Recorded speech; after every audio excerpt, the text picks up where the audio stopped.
It's been a few years since we last visited the universe of Mass Effect. With its final outing in 3 creating such a stir on that ending, they released a free extended cut to appease fans.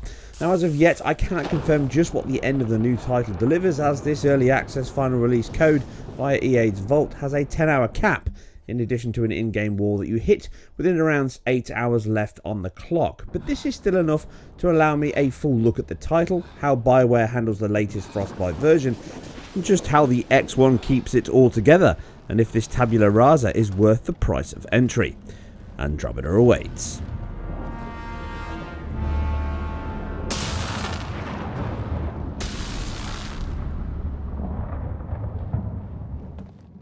You should know our command structure. First up, let's dive into the core aspect of the game. All the hallmarks of a Bioware and Mass Effect title are present and correct. Choose your own gender, style, markings and traits. Check. Or simply select one of the off-the-shelf models. Bam! You are thrust into a TV-style drama that bears all the hallmarks of a 60s Star Trek episode. Hammy acting, corny banter, and overly sexualized blue aliens, or humans romping around with their free love attitude. Humanity is in peril. You are its last hope of survival, to seek out new life and new civilizations, to boldly go... Wait, that sounds familiar. Hey, anyway, this game is crazy and it needs a Joker at the helm, right? And at this point of the game, it does not take itself too seriously. A good job with its physics-based procedural animation, again delivering some hilarious moments. Signposted character traits, branching conversation, vast distraction are also part and parcel of its DNA.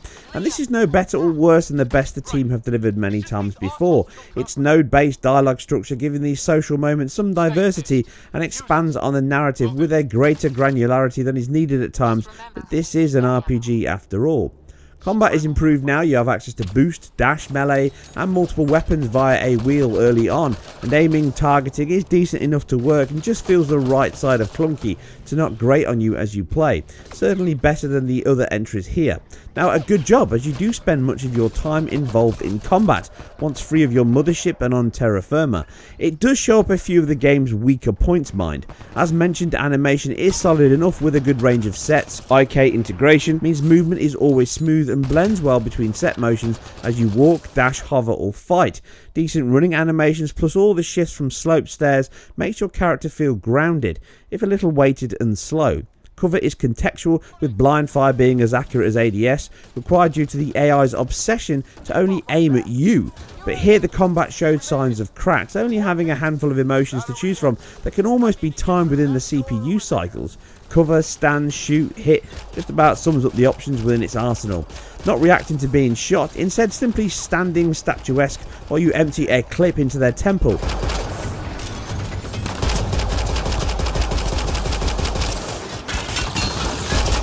Future or not, intelligence seems to have waned just as much as the years. Now, it does improve slightly with difficulty, but more so on them draining your health than any greater education granted on them. And this can make combat sections a little dull as you pick off the waves that surge in.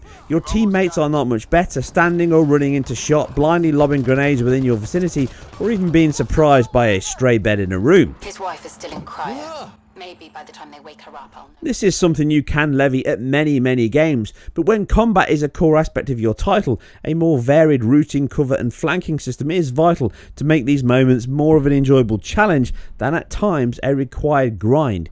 Cheap routes into ambush and hold this point also feel phoned in from the level design point of view, but this is only from the first few hours of the game, so as to give it a fair chance, it may improve and expand in later combat and boss battles, but I will reserve judgment on this. So gameplay and story done, into the meat of the analysis in the visuals and tech on show. Now, with Frostbite taking the helm, it should at least feel like it a leap over the last 3 games, and the answer to this is both yes and no. First up, it should come as no surprise to see on X1 at least, this is a sub-HD display and another non-shock that, like the last titles from this engine, it deploys a dynamic resolution of sorts. As we saw in Battlefield 1, and again here, I am confident we have a checkerboard or a temporal reconstruction image across the board. Now, we already know the PS4 Pro release will use Frostbite's own solution to hit an 1800p target resolve, and here on the X1 we have the same methods deployed. The dithering can be seen abundantly in the game from its consistent and generous use of screen space reflections, highlighting this as views and colour are bounced back at you from any reflective surface. The lower resolution and stippled results can make it look quite rough in parts though, reminiscent of Quantum Break's solution, complete with the temporal reconstruction artifacts on vertical planes. It means that the game is rendering a native 1280 by 720 here, and this is then reconstructed back using the checkerboard or TAA in the game, or it varies the rendering level dynamically from this lowest base. It can break down at times, leaving many telltale sawtooth edges and signs, but counts can then vary from 1536 by 864 and even at points up to 1645 by 925, and this really does help sharpen the image up, and it presents by and large a much cleaner image than 720p would suggest, but it does still look sub-native with plenty of frequency noises from edges, specular tones and soft textures, but some of this does arise due to slower streaming of the mipmaps occasionally. Post effects and alpha can, as always, vary with lower resolutions, and the screen space reflections give some of the bigger issues here.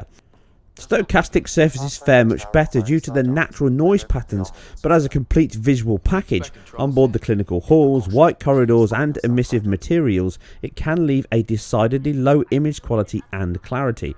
Helped by the series' mainstay of film grain and touches of chromatic aberration on top, some may find the combination of this unwelcome. And thankfully, you can turn these off in the menu options on consoles. A welcome treat. Now, although frame rate tests here, all of these options were on. Now, once we shift to the planet's surface, it does fare much better, with the abundant SSR adding a lovely light bounce across the scene, helping rocks, metals and other surfaces all appear much more lifelike, assisted by the game's PBR material shaders that help skin, eyes, clothing all absorb and reflect with a convincing but obviously stylized authority. As the engine has a vast collection of effects, choices and post-processing, Bioware have used them well here. Adaptive tessellation allows floors to appear ridged and gives greater depth to the same flat surfaces as they stretch off into the near distance. Filtering is as expected low here, which can have a soupy look on occasions. Now here you can see the rocks almost sinking into the ground as we draw closer within the frustrum. Now other additions are used with per object motion blur, smoothing over the game's 30Hz ceiling, which is well sampled and not intrusive at all in play, although like all effects it can be affected by the CB artifacts also.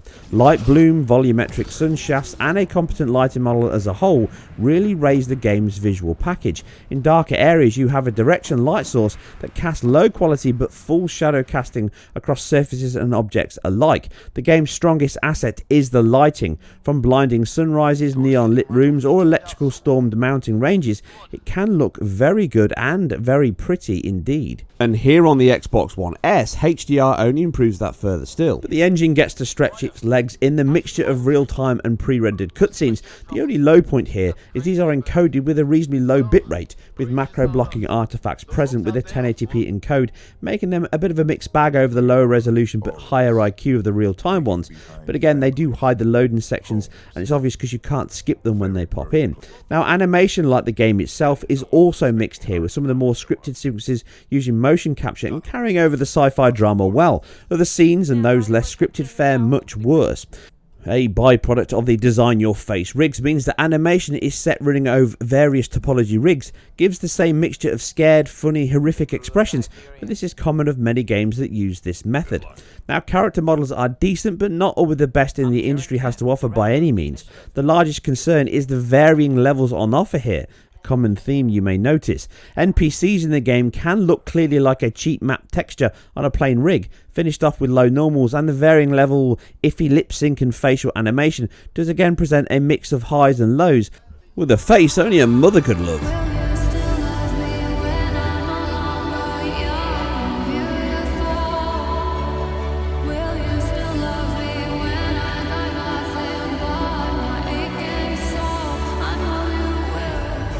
Far from bad, never really impress. Darker helmeted scenes do look better, mind. Really? So this all brings us on to performance. Then and again, like everything else, it is a concoction of varying levels. It is not solid all locked 30 by any means, with a soft VSync deployed allowing the game to tear in the top third of the screen, which does minimise its impact on stability of the display whilst helping keep response as high as possible. It does tear quite a lot, over 1,000 frames in my tested sections were torn. Now dips still occur in action and we never drop lower than 24 or 25, but it does tear a great deal in both action, exploration and cutscenes, along with the longer context hangs causing regular 80 plus millisecond spikes between shots or scenes. Now these are a combination of CPU and GPU, but predominantly the title suffers from GPU overhead from high geometry, and the lighting model can also cause its fair share of issues, along with alpha effects and general bandwidth issues. Now physics destruction, nice alpha explosions, post effects including motion blur, etc. Many enemies on screen can see some long runs of mid-20s complete with tearing that can distract from the controller response, but it must be said that this still performs better than previous Mass Effect games and looks a damn sight better to boot, if not a gigantic shift from previous games. Its roots are evident and this game is styled to fit into the older game's aesthetic. Now finally, sound is competent again. A good mixture of music along with some iffy acting aside, at least it has a varied cast of actors that deliver the lines with a mixture of skill. Processing is good, directional audio, occlusion and propagation are all factored into battles, open spaces, and whilst walking and listening to some incredibly cheesy banter, you can accurately at least pick out the direction of the sound and therefore try to avoid it. Now it's not a high point, but a solid showing nonetheless.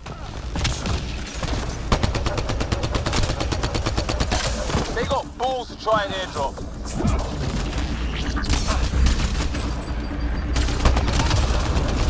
Don't let up! Ah! Lightning snapped their shuttle! Heads up! Another shuttle incoming! This weather? Guess we got their attention. Are those dogs? I wish. They've got some weird cloaking ability. You're shitting me!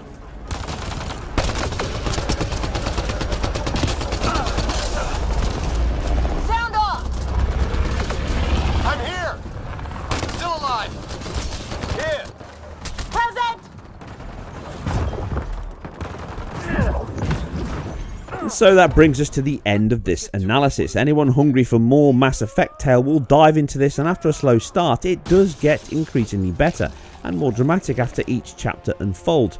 It does not appear to break new ground, instead it refines the mould of the older games with a new set of characters, some old ones, and an adventure that can allow you to go forth and copulate to your heart's content.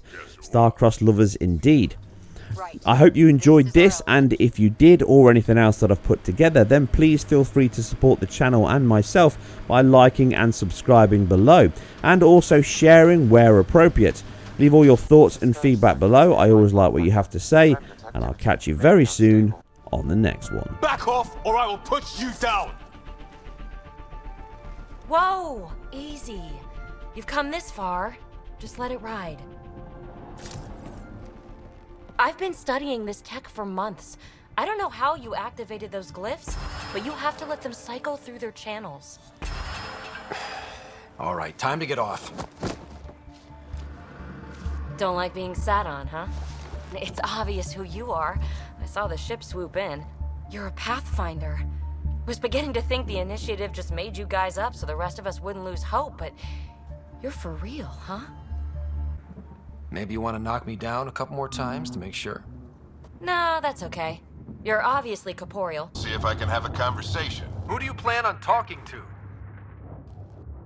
More like what? I think it's automated. Come on. These are the moments that make it all worthwhile.